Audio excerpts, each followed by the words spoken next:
양감독, 이 도둑놈들 내각을 만들어 가는데도 이 정권의 지지율이 계속 고공행진으로 갈까? 쉽게 생각하면 우리 국힘들이 이런 거 잘하잖아. 뭐 이런 일 있으면 그거 다 갤럽 조사 이런 거 다 구라야, 가짜야. 뭐 이런 류의 사람들이 또 많잖아. 근데 그런 식으로 나편하게 해석하지 말고 내 나름대로 냉정하게 나는 이 정권의 지지율이 그렇게 쉽게 많이 떨어질 것 같지 않아. 나는 우리 더블 스탠다드라고 그러지, 우리 국민은 이중잣대로 국힘과 민주당을 보고 있다고 나는 그렇게 생각을 해. 우리 옛날에 정동영과 이명박과 우리 선거할 때 한번 생각해 보자고. 이명박이가 BBK 다수로 거의 뻔한 거잖아. 그런 게 다 들통이 났는데도 거의 700만 표, 800만 표를 어떻게 정동영을 이겼어. 그때 이슈는 뭐야? 경제 살리기였다고.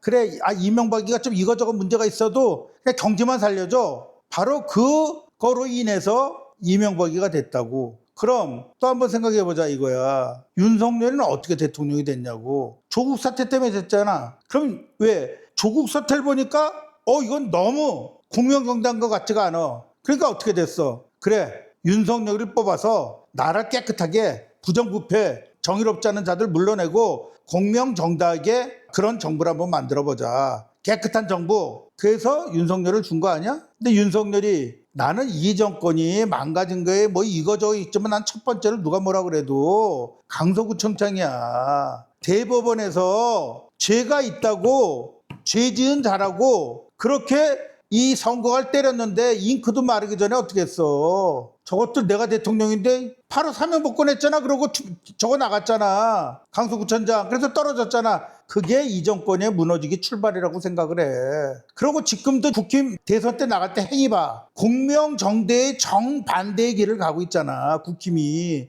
우리가 자아 비판 한번 해보자고. 그러니까 아무리 우리가 뭐 저기에 비리를 욕해도 국민들은 이 귀 막고 듣지 않아. 야, 니네나 잘해야. 그럼 이재명은 뭐죠? 이거 이재명이 대장도 이거 국민들이 모르겠냐고. 듣기 싫어. 국힘보다는 그래도 야, 니네 하는 게 뭐가 있어. 까불지 마. 근데 이재명은 이런 기대가 있다고. 오뚜기처럼 그 난공을 갖다 일으키고 그 힘든 과정을 일으키고 그러고 나름대로 성남하고 경기도 도지사 할 때 잘했다라는 어떤 국민들의 평가가 있다고. 그러니까 좋아. 이재명 너 문제 많지만 경제나 살려줘. 그러니까 이재명이는 아무리 비리를 얘기하고 이 정권의 내각에 대한 그런 문제점을 갖다 아무리 해도 지지율이 그렇게 많이 떨어질 거라고 생각을 안 해.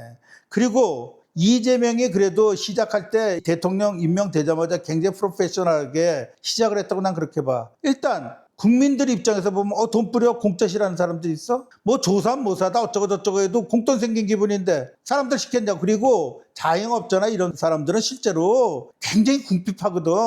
이재명한테 일단 고마워. 그리고 뭐야? 노란봉투법 했지. 노동자들 신나. 양곡법 통과시켜줬지. 농민들 신나. 그리고 또 부산에다가 저거 해준다고 그러잖아. 해수부 이전해준대지. 큰 이슈들을 떵떵 던져내지. 그리고 주식회사 자본시장법 그것도 해갖고 주식시장 사람들 개미들 또 신나게 만들어줬지. 모든 게 국민을 지금 신나게 해주고 있다고. 그리고 이 내각을 구성할 때도 첫 번째 어떻게 했어? 송미령이 전 정권 사람 득 앉혔잖아. 그랬을 때 국민들은 뭐 생각했을까? 야, 역시 이재명은 민주당 뭐 하나만 위하는 게 아니라 전 정권 사람들까지 다 기용해. 역시 이재명이야. 그리고 또 조갑제들 만났잖아. 그 늙은이 이재명이가 만나고 싶었겠어? 얼마 전에 또 김종인 만나고 싶었겠냐고 그 늙은이들. 그러니까 이재명은 적어도 정치는 할 줄 안다 이거야. 그러니까 정치를 잘하려면 하기 싫은 걸 해야 된다고. 근데 우리 윤통은 하기 싫은 걸 했냐고. 하고 싶은 것만 했지. 그러니까 절대로 이재명은 그런 비리 이런 거로 떨어지지가 않는다고. 더더욱 국힘이 이런 식으로 자멸해 주는데 왜 지지율이 떨어져? 올라가는 거는 뭐 70% 이상으로 올라가는 거에 한계는 있을지 모르지만 떨어지지는 않는다고 보는 거지. 그러면 이재명 지지율이 언제 떨어지느냐? 지고도 흔들릴 수 있는 정도는 뭐냐면 이화영 사면이라고 생각해. 이화영의 사면은 너무 심하니까 야, 이건 너무 심한데? 라는 생각을 들게끔 할 수 있는 건 이재명의 사면 말고서는 비리 정도로는 이재명의 지지율은 절대로 떨어지지 않는 거 봐.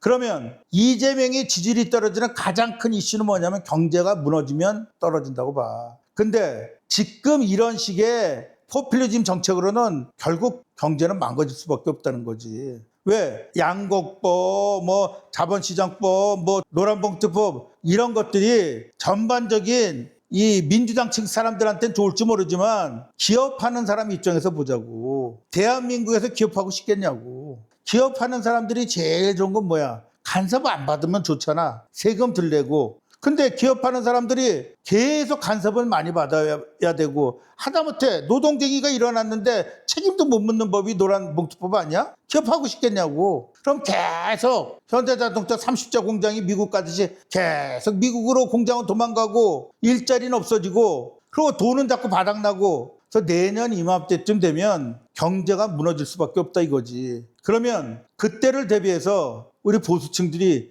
집결하고 정권 차지에 오기엔 준비를 지방선거 때부터 해야 되는데 지금 하고 있냐고. 윤어게인 리셋 윤은 최소한도 내가 보면 밖에 나가서 당 무조건 만든다고 생각해. 그럼 거기서 국회의원 하면 비례대표를 10명 정도는 얻어 10% 지지를 갖고 있으니까. 그럼 이 정권에는 지금 지지율을 갖고 있는 사람이 김문수하고 한동훈 정도야. 한동훈은 죽어도 뭐 20% 30%는 못 가도 이 걔도 당 밖에 나가면 그다음 뭐 7, 8% 정도 갖고 가. 이준석 정도는 갖고 갈 거라고. 그러니까 항상 국힘이 문제야. 리더가 없으니까. 그러니까 빨리 국힘에 리더를 만들어야 된다는 거예요. 새로운 리더를. 그 이상한 연병하는 놈들 말고 이준석 장가지들 말이야. 김용태니 뭐 이런 애들 말고 보수의 뿌리를 갖고 피벗 플레이를 할 수 있는 사람들. 그중에 하나가 나는 지금 현재로 봤을 때는 좀 투박하긴 하지만 장동혁이가 그럴 수 있는 사람 하나인가. 왜? 친윤하고도 어느 정도 돼. 저거 뭐야. 지금 지도부하고도 어느 정도 관계돼. 김문수하고 있을 때 뭐 상황실장 했으니까